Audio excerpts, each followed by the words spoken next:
Hello, my dear students, and welcome back. I know your exams are right around the corner and you're all studying so hard. So today, we're going to tackle a really important chapter, the colonial era in India. And trust me, we're going to make it so simple you'll remember every single point. Let's get right into it. So let me start by asking you a question. When you think about India's history, what's the first thing that pops into your head? For a lot of people, it's a story of poverty. But what if I told you that for most of history, that just wasn't true at all? The real story of India before the British came? Well, it was a story of incredible wealth. Look at this number, 25%. Before colonialism, for centuries, India's share of the entire world's economy was a massive 1/4. Can you even imagine that?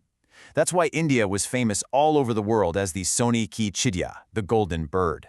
So, what on earth happened? How did this economic superstar end up in such a bad state? The answer, in one word, is colonialism.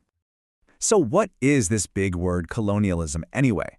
Well, at its heart, the idea is actually pretty simple. It's when one powerful country goes and takes control of another country, not to help it, but to use up all its resources for its own profit. Basically, one country turns another country into its personal ATM. Okay, for your exams, you'll want a proper definition, so here it is. Colonialism is the practice where one country takes control of another region and then forces its own political, economic, and cultural systems on them. It's a total takeover, and it's all designed to make the colonizing country richer. So why India? Why was everyone trying to get a piece of the action here? Well, because pre-colonial India was basically a treasure chest.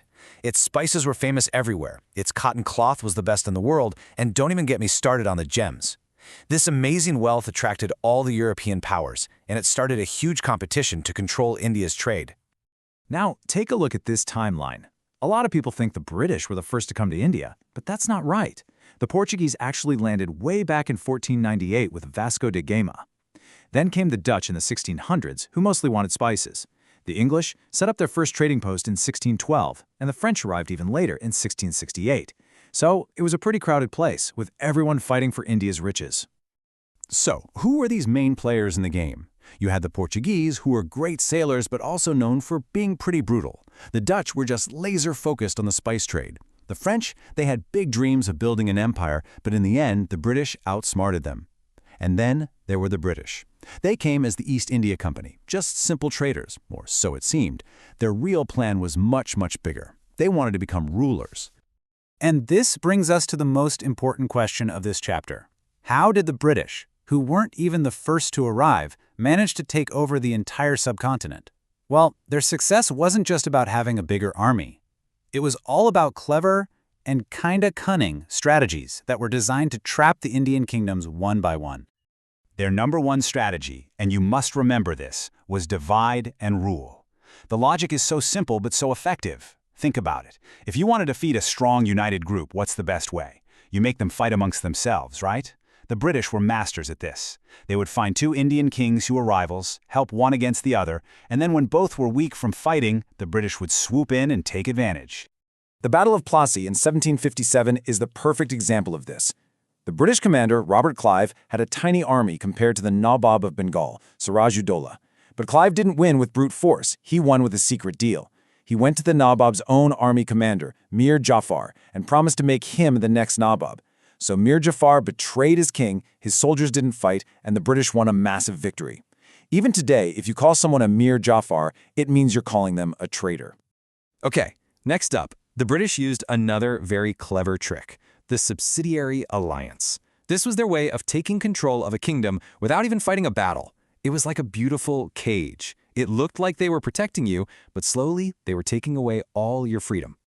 It worked in 4 easy steps. Step 1, the British would go to an Indian king and say, "Don't worry, we'll protect you from your enemies." Step 2, they would station their own British troops in the king's kingdom. Step 3, they'd give the king a huge bill for keeping those troops there. And finally, Step 4, when the king couldn't pay the massive bill, which he never could, the British would just take a big piece of his land as payment. See? It was a perfect trap.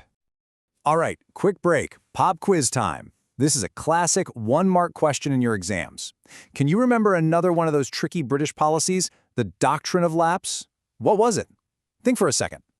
And here's the answer. The Doctrine of Lapse said that if an Indian ruler died without a natural-born son, his kingdom would automatically be taken over by the British. This completely ignored the Indian tradition of adopting an heir. So many rulers, like the amazing Rani Lakshmibai of Jhansi, were furious about this. This policy was a huge reason for the big revolt of 1857. These tricks helped the British take control, but the result for the Indian people was devastating.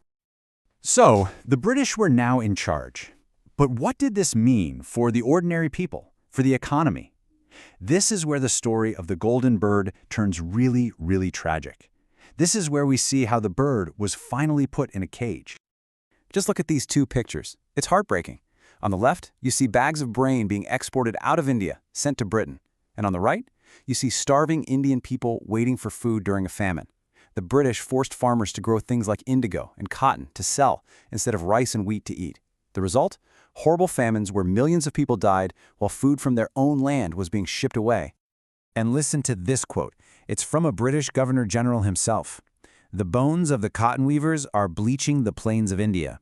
For centuries, India's cloth was the best in the world, but the British destroyed that industry. They brought in their own cheap, machine-made cloth and put heavy taxes on Indian textiles. Millions of Indian weavers lost their jobs, their livelihoods, and as the quote says so chillingly, they were left with nothing." This whole process has a name, and you absolutely must remember it for your exam: the drain of wealth. It's exactly what it sounds like. All of India's wealth, its resources, were systematically drained away and sent to Britain. Yes, the British built railways, but they built them mainly to transport raw materials out of the country faster and to move their soldiers around. So India's money was used to make Britain rich, while India itself just got poorer and poorer. And look at how they tried to show this looting to the world. This painting is a classic piece of British propaganda. That means it was made to push a political story. See how Britannia, the symbol for Britain, is sitting on top, all-powerful? And India is shown below, as if she is happily offering her treasures. Was that the reality? Of course not. This was just a story they told themselves to make it seem okay. But India did not just suffer in silence. The golden bird may have been in a cage, but it never stopped trying to break free. From the very beginning of British rule, people fought back. It's a mistake to think the freedom struggle only started with Gandhi. It began much, much earlier, with brave people all over the country. For example, after that terrible Bengal famine in 1770, Hindu sannyasis and Muslim fakirs actually teamed up and attacked British treasuries. All across the country, tribal communities fought bravely to protect their forests and their homes from the British. And we have to remember people like Rani Abaca, a queen who fought the Portuguese all the way back in the 16th century. The spirit of freedom was always alive. And this brings us to a very important lesson about history. It's all about perspective. In the British history books, these early fighters were called bandits and dacoits. But from our Indian point of view, were they criminals, or were they the very first freedom fighters defending their homeland? And that leaves us with one last big question for you to think about. Who gets to write history? Is it always the winner? The story can change completely depending on who is telling it.